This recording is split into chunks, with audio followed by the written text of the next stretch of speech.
Welcome to the Little Miss Movies podcast, where two movie-obsessed parents make their 10-year-old watch movies that she would never watch on her own. This is episode number 10, Mr. Smith Goes to Washington. Hi, welcome back to the Little Miss Movies podcast, or welcome to the Little Miss Movies podcast. My name is Christina, and I am an author of film biographies, and I'm a librarian and an archivist. I had a book on Anne Dvorak, which came out a few years back, and my second book, a biography of Jane Russell, is coming out this June. And my name is Josh. I am a television writer and comic book writer, and I do other stuff also. I don't remember what right now, but I do other things. I walk around. I look out the windows. You do good husbanding. My husband. You play dadding. I sometimes empty the dishwasher. You took play out the trash. You sometimes do that. You play the piano. And, play video games. I play video games. And, with me. I like movies. And I have a 10-year-old daughter. Mommy forgot to say that. I have a 10-year-old daughter too. It's a weird coincidence. Isn't that weird? Mommy, you forgot to say that too. How could I? I'm Gable. I'm 5th grade. I'm 10 years old. And I like writing, playing video games, reading, and watching movies. And also watching TV. Yes, and so it's those movies that brings us here as we've been spending our pandemic introducing you to some of our favorite movies, of which we've decided to talk about them now. And as our podcast has emerged, as it's been going on, we've been started switching off between whether Josh picks a movie or I pick. And so, didn't you pick last time too? Last time was Monty Python. No. Dad picked last time. And the last time was Casablanca. No, that was like 3 times ago. Was Casablanca before Lord of the Rings? Lord of the Rings? Yes, it was. Oh, then I thought it was Lord of the Rings. So now you know what our last few episodes were about. Gable has recapped those for you. I recapped for you. So this week was my pick, and now that we're about a week, when we're recording this, we're about a week and a half removed from the successful inauguration of President Joe Biden and Kamala Harris. So I felt like we could visit one of my favorite movies that I haven't watched for a really long time. And that is the past 4 years. Yeah, which I dared not watch the past 4 years, and that is Mr. Smith Goes to Washington. 1939, directed by Frank Capra, and starring Jimmy Stewart and Jean Arthur and Claude Rains. So, Gable, I feel like, what did you think is a terrible question to ask you? But I don't know. I think the podcast is about you asking me what I think of the movie. I know. I feel like there must be a better lead question. But anyway, hey, Gable. What did you think? Mr. Smith Goes to Washington. It was good. I liked it. Okay. I got our same answer we always get. You swore you would have more to say. But it was good. I really liked it. Could you elaborate on why you thought it was good and why you liked it? I thought it was cool that he went to Washington and literally talked for 24 hours straight. And it was funny when he got the was it the Constitution? Yeah, when he started reading the Constitution with the note in it. Read this really slowly. Mm-hmm. He just did that. That was funny. And it was cool that he went all the way to Washington. Unless, he lived in Washington, D.C., which he didn't. To go and just help his, what were they called? What were they called? Oh, the Wilderness Rangers? The Boy Scouts who weren't called the Boy Scouts? Mm-hmm. Oh, they weren't called Wilderness Rangers. I forget what they were called. Just called the Boy Rangers? Something like that. They were the Boy Rangers. Yeah. Daddy, search it up. I guess they couldn't get permission from the Boy Scouts to use the official Boy Scout name. So you brought up how he talked for 24 hours, which was him filibustering. Filibustering. He launched a filibuster to hold the floor to prevent him from being kicked out of the Senate. in a very corrupt manner, which is, I think, incredibly, like, it is, you know, such a dramatic telling of, like, the filibuster. So I think those of us who've seen this movie, you know, I think have, like, romanticized the filibuster. Although at this point, I think it causes a lot of damage, and hopefully it won't be around that much longer. It was a weird, it was a good week to watch it. It was very educational. I think it's a marvelous film for civics. And it was like, I heard the news like 2 days ago or something, and it was mentioning filibuster. Yeah, filibuster's I was mentioned like, a wait, lot. I didn't recognize that. Yeah. No, I think the film actually does a pretty, you know, it is a pretty good job at kind of showing how, you know, government is supposed to work. You know, so talking Even about... if it doesn't actually always work like that. Oh, yeah, it doesn't always work like that. But I think, you know, when you have the Jean Arthur character, like, explaining a bill and how you get, like, a bill through Congress, she is currently singing that I'm just a bill. Yeah, the Schoolhouse Rock. That is another way to do it. But I think it's actually, like, a really, you know, like, did you understand what she was talking about? Mm-hmm. So I think yeah, right? So it's like a really good way to, like, kind of give you this information in a very non-dry way, because, you know, Jean Arthur just isn't capable of conveying information in a dry way because she is so fantastic. And yeah, and just kind of seeing how the Senate works, and the Senate, even though that's not the actual Senate chamber, but, you know, kind of seeing how that all goes. And I don't know, it always makes me really want to go to Washington, D.C. after I've watched it. Didn't you go to Washington, D.C. once? Actually, I went for the Women's March 4 years ago. So almost 4 years, but I was just there for 2 days and barely saw anything. So, you sent us pictures or something, I think. Yeah. I think you FaceTimed us. I did, yeah, just for the March part. But I will say, like, when I saw the Capitol, like, in my head, I was thinking, the Capitol Dome! But I would like to go, I would like for us to go and see it. So, yeah, I mean, it's a film that when I was in my 20s, I really loved. You know, and now I think I kind of have mixed emotions a little bit about it. Now that you lived through these past 4 years now. Yeah, because I lived through the past 4 years, and, you know, I mean, I was raised, you know, like, much like you're being raised, Gable, like, you know, in the white suburbs, and, you know, I think I was definitely raised with this notion of American exceptionalism, which, you know, I think I certainly, you know, bought into. I remember there was this poem when I was in the first grade, like, I am an American, which we were all taught to recite, and I was so fervent when reciting it. I was, and even, you know, like, in high school, my best friend in high school, like, refused to say the Pledge of Allegiance, you know, and got sent to the principal's office, and, you know, which I thought was wrong, but at the same time, I couldn't understand, like, why she wouldn't want to say the Pledge of Allegiance. So this notion of, like, American democracy and kind of how superior we were is something that I always bought into a lot of the time. And the last 4 years have, you know, been, like, an incredible eye-opener. So I think this film taps into a lot of that. I think it taps into a lot of, like, what this country could be and should be, but at the same time talks about how it isn't. So I think it's, you know, an interesting kind of juxtaposition of like ideals versus reality that, even though the movie came out in 1939, I think is still, you know, pretty relevant today.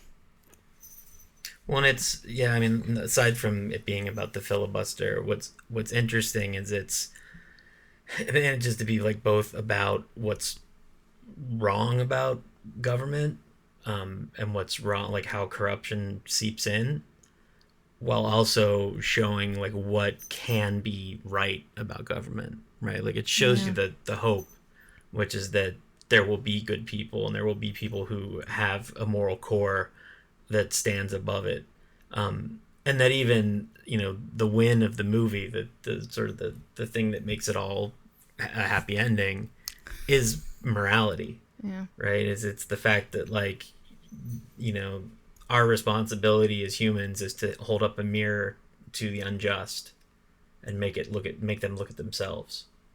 You know, and that's ultimately like how Mr. Smith wins, right? And it's a question. I think I think this movie, and so it's Frank Capra who also directed It's a Wonderful Life. Yeah, you told me that when we did it. And I think that in general, Frank Capra gets. I mean, I remember even back in film school we talked about it. Like, he gets painted with the brush of his movies being so saccharine and sweet and Capricorn. Capricorn? Like corny. Oh. And part of it is that they have this kind of wide-eyed optimism to them that I think, like we talked about it a bit with It's a Wonderful Life. And in this, there's this sort of like the idea of like, well, no, this thing exists and it exists for exactly this case. When in actuality, like, I mean, Strom Thurmond's probably the most famous filibuster of all time, I think. So Strom Thurmond was a senator who died fairly recently and was still in the Senate. But in the 50s, when they were trying to pass the Civil Rights Act, Strom Thurmond did a filibuster to stop it from passing.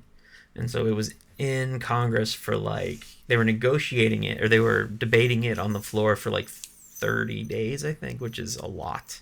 It's a long time to negotiate. And part of that was because the Southern Democrats at the time, which were still related to the Southern, like the Confederates, essentially. They were sort of the party that came out of the Confederate States. But the Southern Democrats would not allow the bill to rest so that they could vote. And then sort of the last gasp of that was Strom Thurmond from South Carolina filibustering for 24 hours and 18 minutes against civil rights. And like genuinely there was, people thought there's a chance this might not happen. And it was sort of I would say, like, I guess his will is quote unquote admirable, except for his goals were super nefarious. Yeah. What a monster.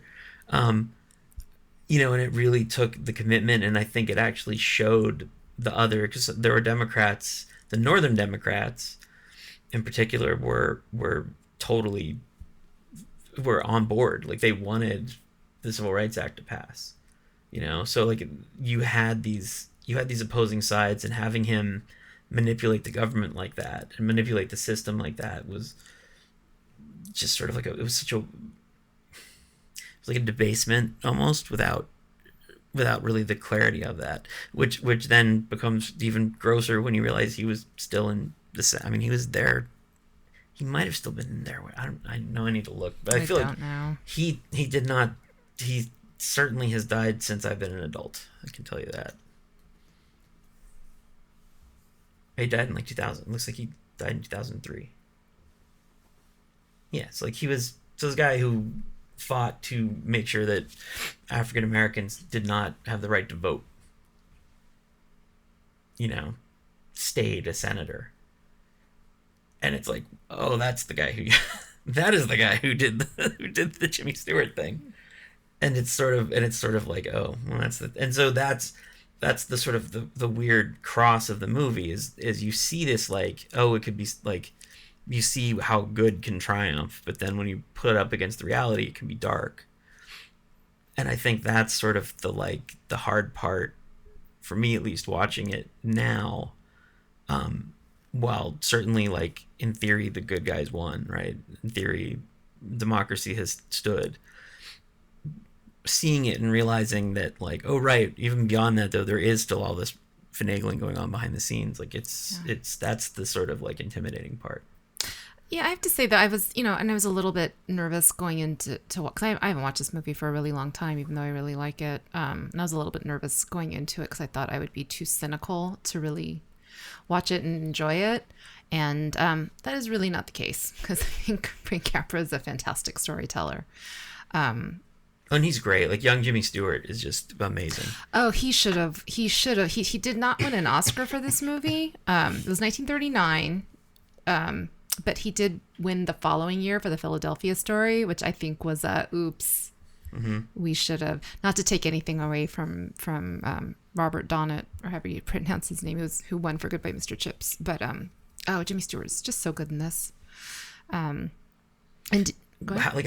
How Gable? So the first like half of the pandemic, we watched the news at dinner every night, and Gable was she was on board. She was watching the news. I remember her saying, like, I want to be informed. And then there came a point about 6 months in.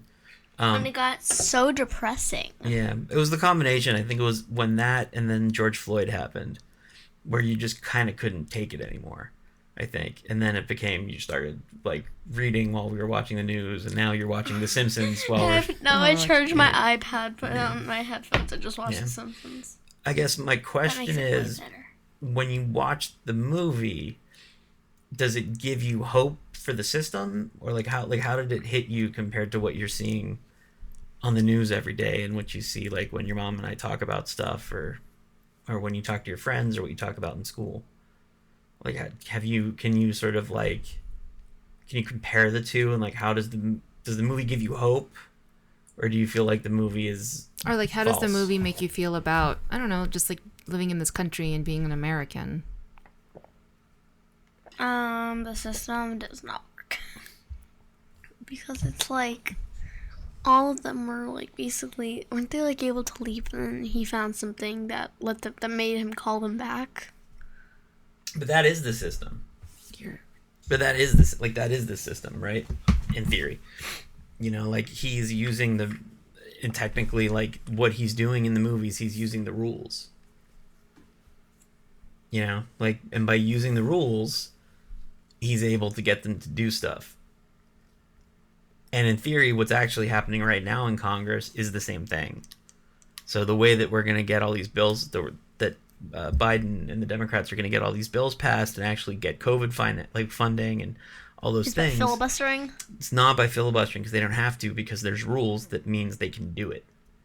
Because there was laws written. It's very complicated, but there's rules written that Nixon signed into law that make them able to essentially set the budget without having to have the full consent of Congress. So they don't need to have the majority votes. They just need to have 51 instead of 60. And that is the rule. Like, that's the rules. And just the problem is that sometimes, the guys who are on the other side have control. Like, the guys on the other side have 51 votes. And then they have the same even thing. if they don't, they manage to manipulate the system, which is unfortunate. But, like when the system can work, it's beautiful.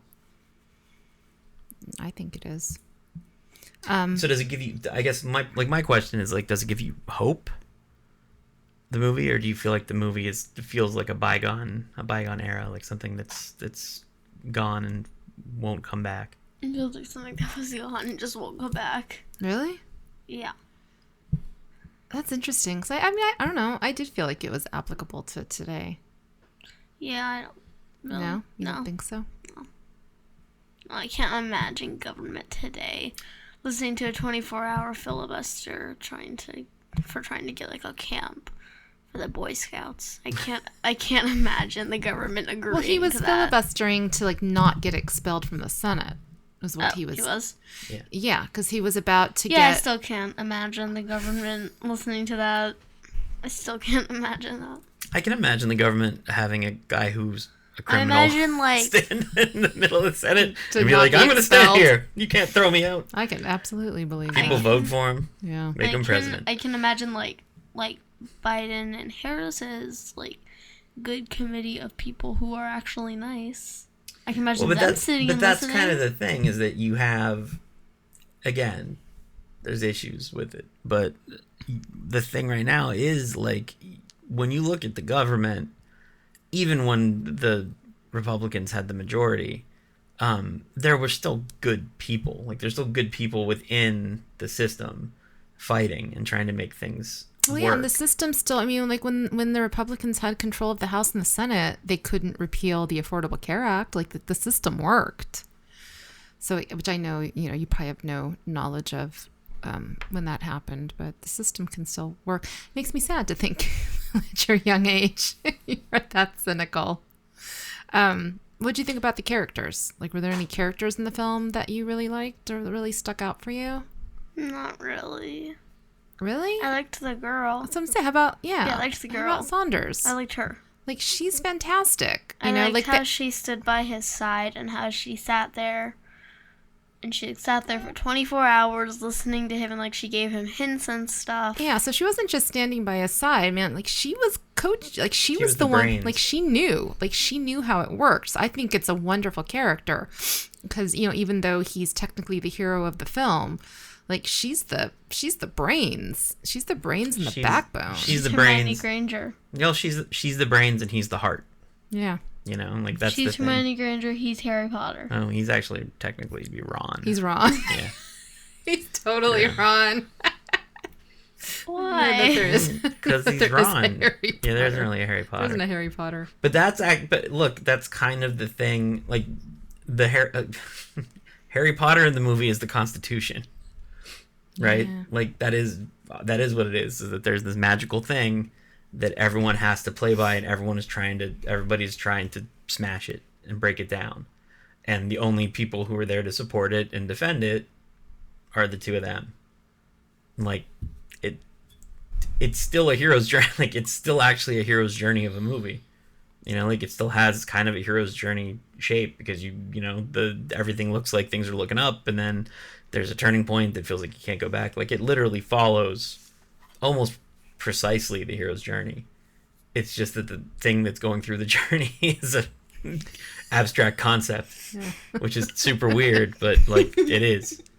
You know, like, which is one of the cool thing. Like it's one of the cool things about movies that I think you can do that I don't know how well it lives in real life. And, you know, and again, I swear I'm not trying to be a bummer, but like when everything happened on January 6th, that was the heartbreaking part, is that it was the equivalent of kicking Harry Potter, right? Because it was saying that all the things that we believe and that we believe in, and all the things that have sort of like propelled this country for all these years, and sort of like the basic beliefs don't matter. You know, that those things are beside the point, and every time that people don't stand up for it, they don't matter. But the fact is every time somebody does stand up, and every time somebody does say this is not okay, like that's an act of love. Mm-hmm. That's an act of, you know, it shouldn't be an act of bravery, but apparently it's an act of bravery too. It is an act of bravery. You know, and that's what that movie's about. Like that's a story about a guy who everyone just assumes he's powerless, and he has no spine and no, you know, no ability. Like he's just gonna go there, he's gonna do what he's told to do, and then when he doesn't do that, they assume, well, he's gonna be like us, we'll just pay him off and it'll be fine. And he, you know, so he can't be left off for being stupid, you know, and clueless. He then can't be counted out because you can't pay him off, until finally it comes down to they have to manufacture a crime, because that's what they're left with, and even that doesn't get him out. You know, and that's, you know, that is the story of, you know, that is the story of American exceptionalism, I think, is actually how he takes, like that's the story in the movie of American exceptionalism, because he is taking every single hit you can possibly take, but the fact that he's telling the truth, and the fact that he wants something good, and that he sees wrong and he wants to fix it, gives him the strength and the power to do what he needs to do to keep going. And I do think we have so many of those people right now. Like, I think we really do. Like, there's a reason Republicans hate AOC, right? There's a reason. What's AOC? Alexandria Ocasio-Cortez. Oh. You know, they hate her. Hate her. And it's because that's what she does. It's because she will not be quiet. She says, not only does she say what she thinks, she says what everybody thinks, but are scared to say. And she's just really good at saying it. Yeah. And she doesn't say it impulsively. She says it with reason and with thought. And, like, people like her, and, like Kamala Harris is the same, Elizabeth Warren. It's a lot of women. Mm-hmm. Like, the men are not great. Ah. Sorry, we're not great at it. Saunders would have been in the Senate now. Yeah. No, it's true. I mean, she is, like, she's running the whole thing. And do you think, I guess, like, trying to think how to say it. Like, does your cynicism, you know what cynicism means, right? No. Where, like, you assume the worst. You just assume that it's gonna be, that it's crappy. Like, assuming that the government is crappy. She is shaking her head. She's nodding her. I'm sorry, she is nodding her head. I mean, look, but that's, so the weird part is that the point of conservatives, what conservatives do, this is so weird that it's like a political, I'm sorry, but it's like a heavy political discussion. Yeah. No, but like, so there's sort of two sides of the coin, right? The one side is that people think that the government's job is to help kind of cover basic needs and to protect its people and provide for them. And the other side is it should do the absolute minimum humanly possible, and then it's up to the people to survive. Like, those are the two sides of the coin in theory. Like, that's what they're supposed to be. Which side does the movie feel like it comes down on for you? I'm thinking. There's no right answer. I'm just curious. Like, what's the film's view of government? The purpose of government? Mm-hmm. Oh, okay. I think that it's like it's thinking, it's like trying to say like the government can be a beautiful thing, but if people like abuse it and don't use it correctly, then it just kind of breaks apart, and then it's just like a monster being revealed. Or it's like a unicorn or something, like something crazy awesome. And it's like, but then people, like, if they hurt it or they don't use it correctly, then it breaks apart and it's like a dragon. Right. Well, one of the things I'm not saying dragons can't be awesome, but so one of the sort of the great irony of the whole thing is that conservatives want less government, right? And Democrats think the government should be providing more services, which inherently means more government. But what's happened over the past 100 years is that the doubt in the ability of government has been made such a like basic concept that even Democrats now say, well, government's broken. We need to get rid of all this government stuff. It's really just getting in the way. We can't deal with it. And so you now have this weird thing where, like, every time a Democrat says, well, we need to get rid of government, we need to take government out of this, the conservatives are actually winning. Like, well, this is how it got corrupt because they were in charge of it. Well, I think living through a pandemic, I think, has certainly made you cynical all around. I have taken to quite often singing the last couple of days. No. Accentually positive. No. You are so cynical. If you start singing that. Does it make you... Well, we've been talking a lot about government, like in our Girl Scout troop, too. Because we've been kind of emphasizing civics and learning how it works. I mean, does a film like this make you like kind of more interested in government? No. It doesn't? I don't like government. You don't like government? No, I don't want to learn more about it. We gave birth to a libertarian, it turns out. It's terrible. Libertarian. They think there should be no government at all. No, I think that there should be government. I just don't really You don't like think it's it. interesting to see how it functions, though? I mean, you really liked that Schoolhouse Rock. I'm just a Bill. Really, it's you funny. You really did Because enjoy it's that. funny. But really, this doesn't, like, you don't want to go to Washington, D.C. I do want to go to You Washington, don't want to go to the Lincoln Monument. I do want to go to Lincoln Monument. You don't want to see the Capitol Dome. See the White House. I do. See where we're governed. I do. Okay.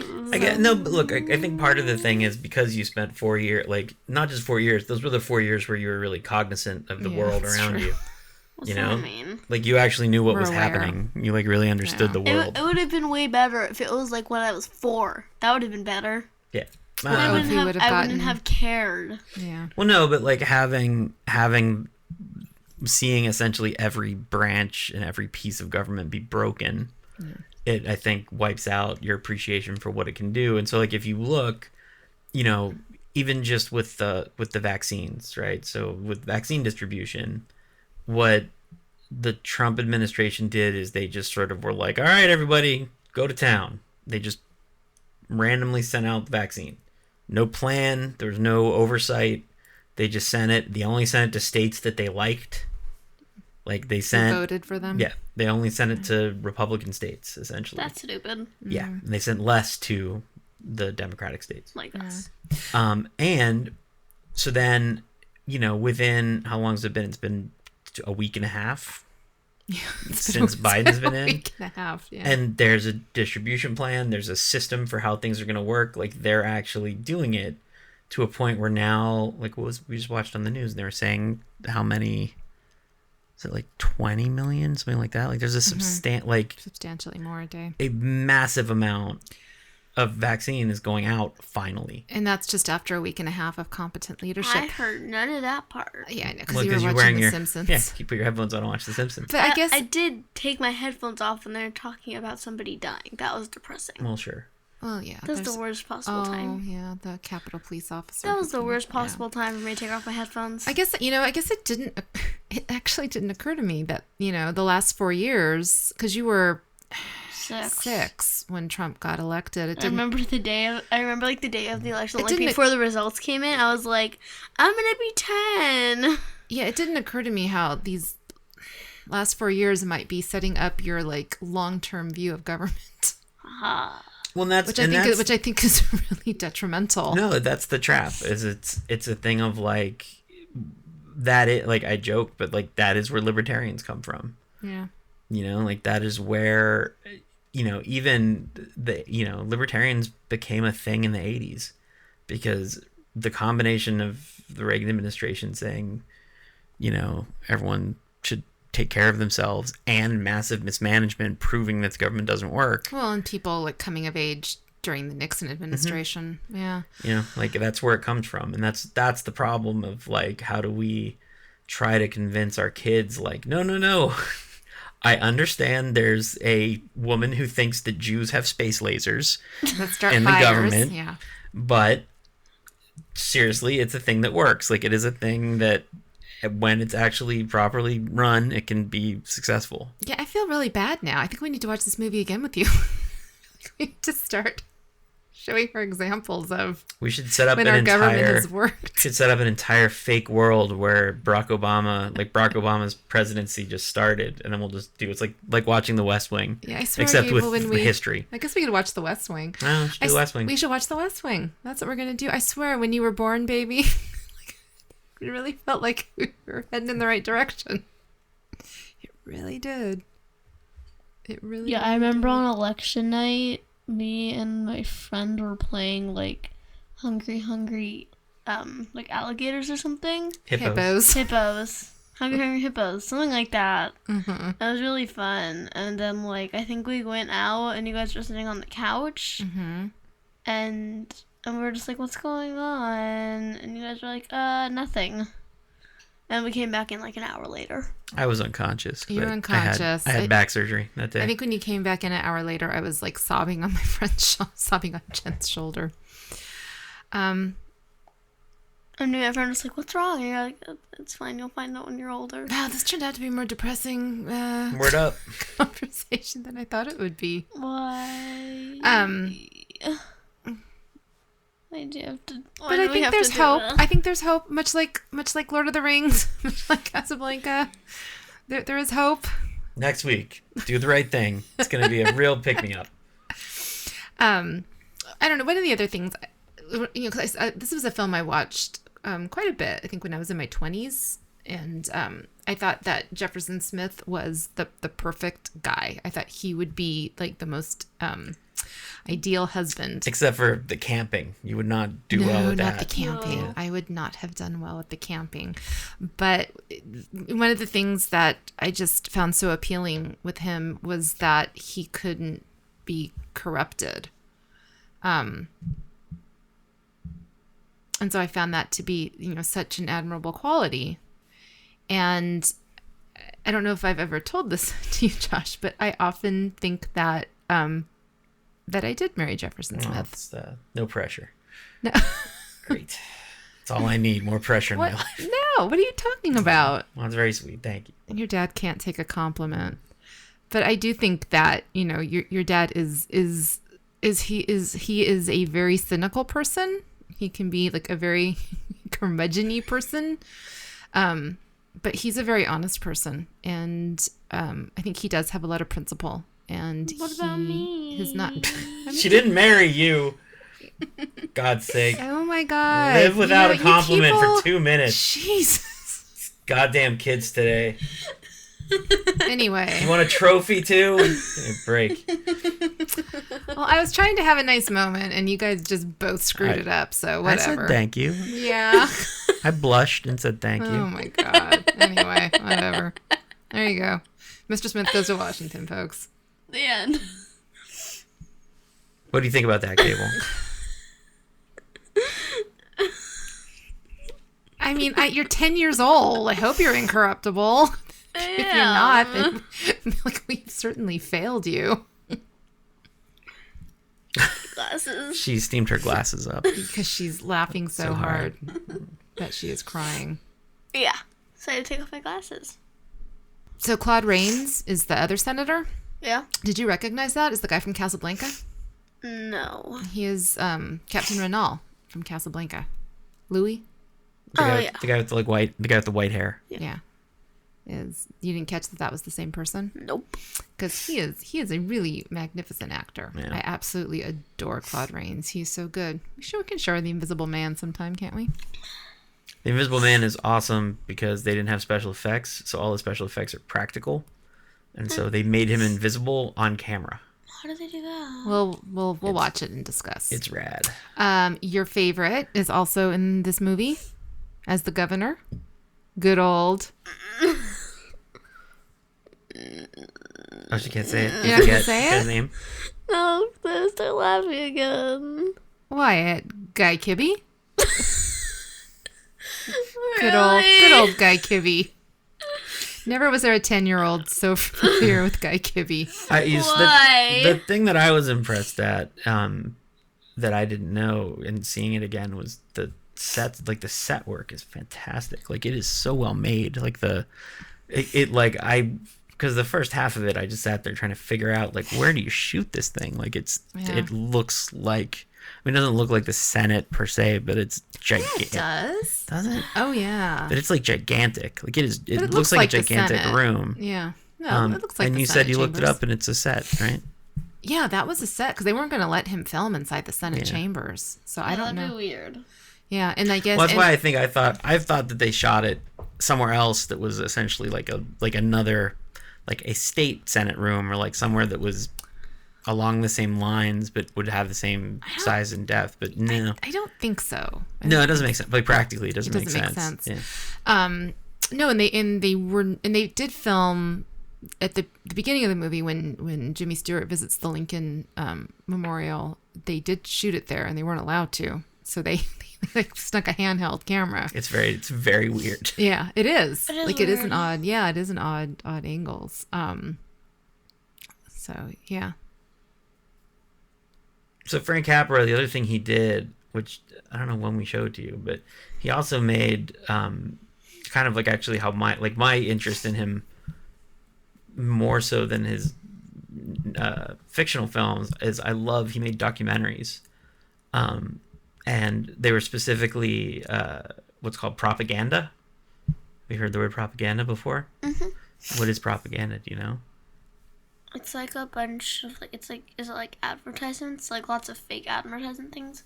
Where it's you're trying to sell something and then you just add on a bunch of stuff to it. So it's like those ads for like that crazy kitchen stuff where it's like you can get this and it does all of this stuff and then it does this and it does this and it does this.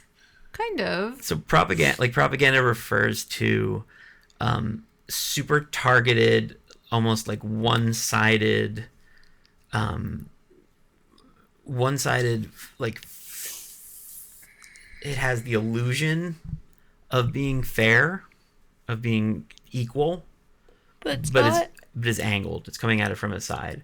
So generally, when you think about like the original usage of the film when they would use propaganda would be, the like the Americans would have. I'm trying to think like a good example. Like the best one is a comic book, which is the cover of Captain America #1 is Captain America punching Hitler in the face. Like that's propaganda. It's trying to get that it's trying to get this sort of passion for your country going. And so they used him because he had that in his filmmaking. Like it was already there in his narrative films. And so they had to make lots of documentaries as well. And during the war, to get people to support the war effort. Because it was hard. I think we've talked before about it. Like it was hard to get people invested in the war for a bunch of reasons. The country, like World War I, was devastating for the country because they lost so many men, and people didn't see it as having much effect on America. Like it wasn't quote unquote beneficial for America, and it led to the Depression. And then people felt like because it was a war over, foreign people, because it was a war over Jews, essentially, they didn't want to get involved. So when Pearl Harbor happened, that certainly kickstarted it, but we still needed to support it and still needed to keep kind of pushing it. And so in his documentaries, they're much more sort of overt about it. But what's interesting is when you look at his documentaries that are very much like USA, buy bonds, come join us, you must fight for the flag. What's interesting is that then carries on to his movies, and it feels so much more natural than you think it would, right? Like, did you feel like you were being manipulated when you were watching this about this is how great America is? Mm-mm. Because that's really what the movie's about. Yeah. Right? Like, it's actually a movie about, it's almost the opposite of your cynicism. The movie's actually about, like I said, it's the Constitution's the hero. Like, that is what the movie's about. It's no matter how corrupt things get, from the darkness, there will be one thing that shines forward, and that thing is the Constitution. And as long as we have the Constitution, you can't be corrupted, you can't be broken. Well, you can be corrupted, but hopefully you can't be broken. Hopefully we won't be broken, because it held up the last few months. Yeah, it has. Mm-hmm. So maybe that Frank Capra was onto something. Maybe. I hope. I mean, so now, like, having talked it out more, how do you feel about it?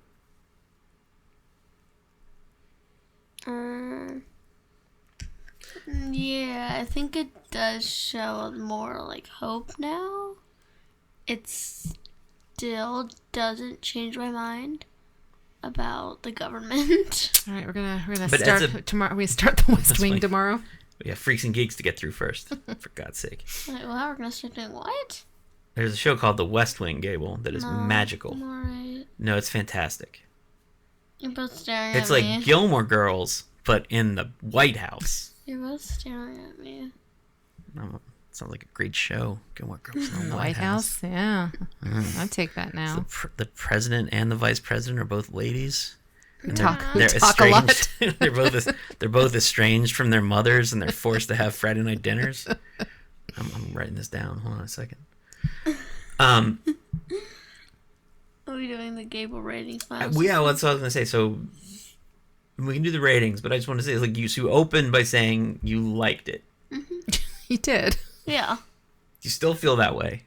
Yeah. Because it's good storytelling. Like Yeah. it is. No matter what your opinion of the United States government is, like Yeah. it is at its core. It is very compelling storytelling, right? Well, Like, like- you were really, like, when he was filibustering, man, you were into it. And like, Yeah, I what, was like, when is he going to end? And every 5 minutes. When is he going to end? Every 5 minutes. How long has he been going for? Yeah. How long has he been going for? How long has he been going It does for? take up like a lot. Yeah, it does take It's up the last half hour. it's the last of half the hour of the Yeah. movie. We paused it once to go and grab like popcorn or water or something. I looked at it and he was just starting. I was like, is the next 30 minutes him talking? it really is. There's Yeah. no ending. Like, the movie doesn't. Like, the movie is just like, well, everything's okay. and He then like it's passes done. out. Da-da-da-da-da-dun. It does get kind of ending is kind of rushed. Yeah. Woohoo! He won. Yeah. He's passed out on the ground. He never got his camp. Oh. Oh. nuts. Gearing system. Well, hold on. I'm still trying to get there. Jesus Christ. This kid won't let me talk. Saying, sort of going from the beginning where you had like sort of a tentative I liked it to here where we are now, before we get to your hard and fast ratings. I'm just saying, before we get to your 4 Gable smiles, hearing sort of like talking through what the movie's about and what it was going for, like, do you feel like the movie succeeded at that stuff, or do you feel like it I think failed? it did succeed. It doesn't change my mind about the government, though. But how? is it just because you've lived through too much? Yeah. That does make me very sad, though. It does make I me liked it very when sad. Obama was president. That was fun. No, you too. don't. You don't really remember it. Do you remember a little bit? Yeah. No, it makes me sad though that you're like that you're kind of like first awareness of our government is such. I mean, look, to some cynical degree, one. like, we had the same. Like, my first memories of the government are Reagan and the first Bush.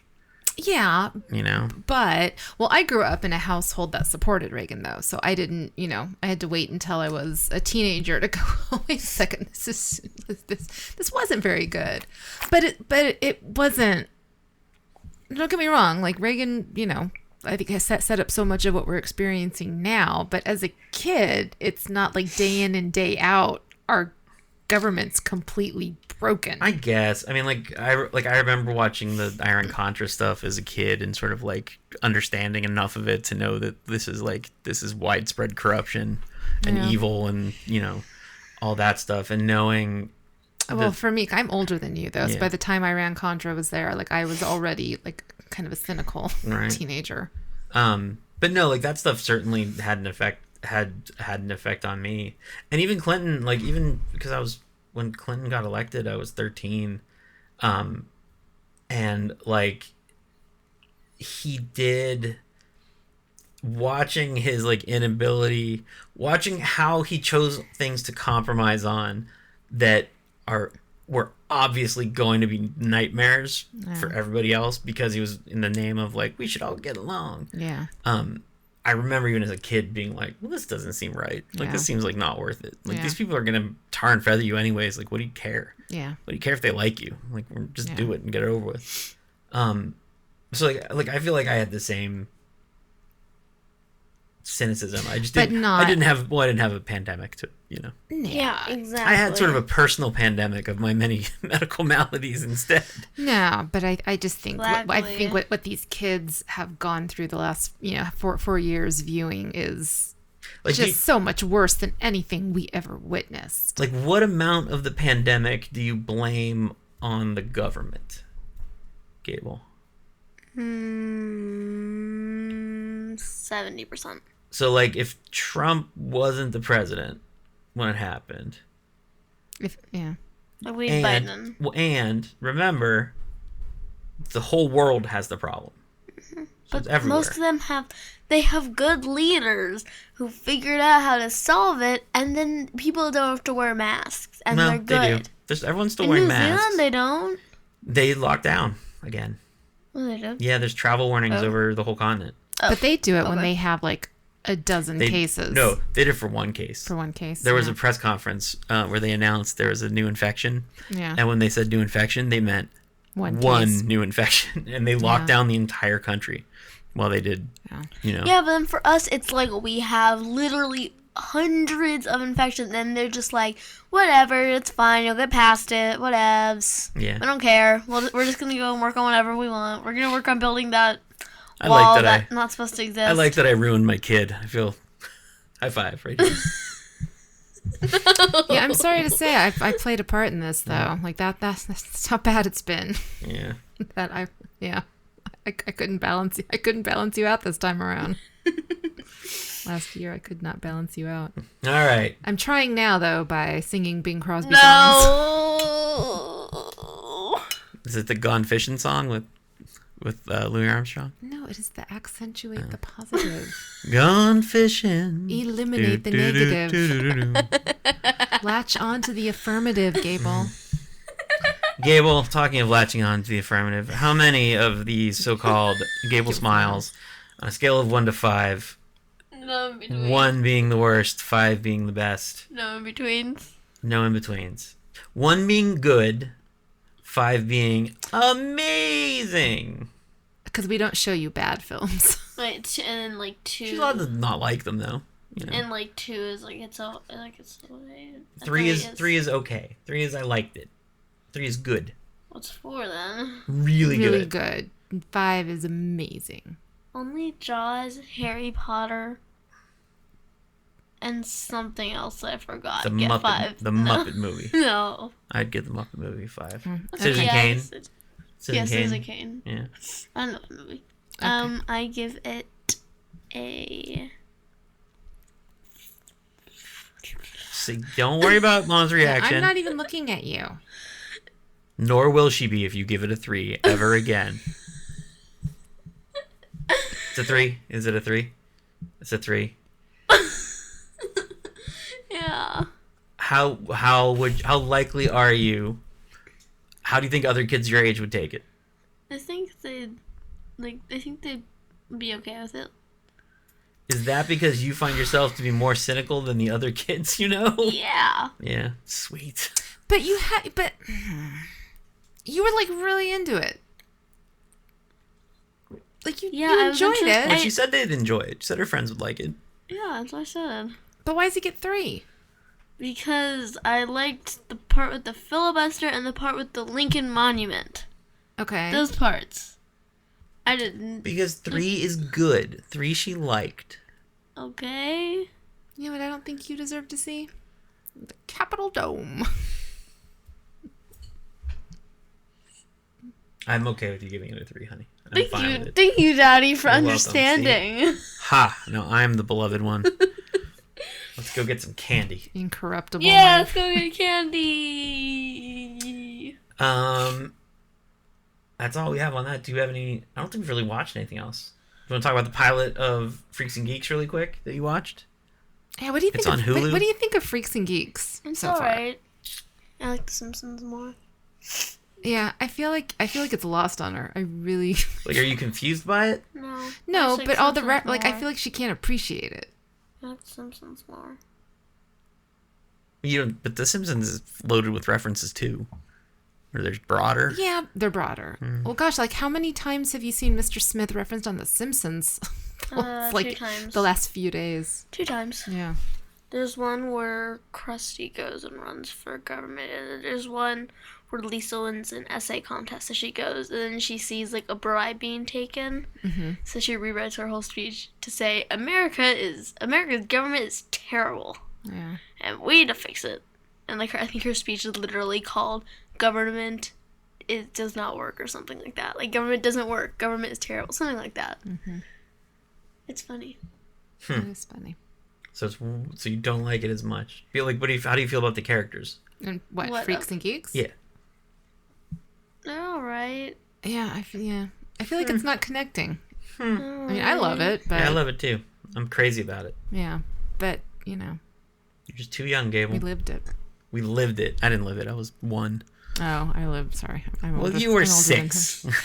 But I You were lived. 6. But I lived through the era, though. Sure. I mean, I was alive too. I mean, You know. I wasn't dead.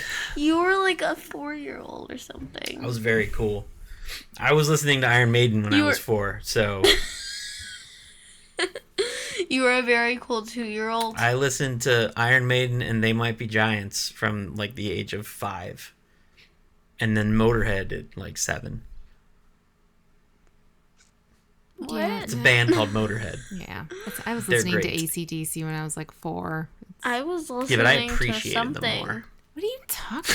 You did not appreciate AC/DC more than No, I me, mean- buddy. I mean, AC/DC or I AC? appreciated. I'm saying I appreciated Iron Maiden, and They Might Be Giants more. No. They might be Giants, maybe. Iron Maiden? No. I like They Might No. Be Giants. Appreciate Iron Maiden more than me. I like They Might Be Okay. Giants. All right. right. Are we ready? Yeah, I think we're Ready to wrap done. this up? Okay.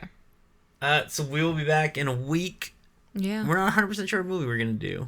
No? Mm, I don't know. No, it's It's on a you, debate. man. It's a debate. that's on you. It's on you. We can watch Die Hard too if you want to. Die Harder. It's called Die Sure, Harder. I don't know. Sure. It's not good. No, we're not Okay, then. watching. Directed by Jaws Jean 2. DeBont. Jaws 2, 3, and 4. You've seen those already. I haven't seen 2. We're not watching Jaws 2. If we're gonna watch anything, it's Jaws 4 because that one is It's personal. Personal. Thank you guys so much for listening. We will see you in a week. I hope we will. Bye. The Little Miss Movies podcast is hosted by Christina Rice, Gable Fialkov, and me, Josh Fialkov. We're recorded, mixed, and produced in North Hollywood, California. Series art by Gabo, episode art by Gable Fialkov, theme song by Gibby and the V's. All contents copyright 2021, Valoria Shines Inc. Visit us online for more at littlemissmovies.com.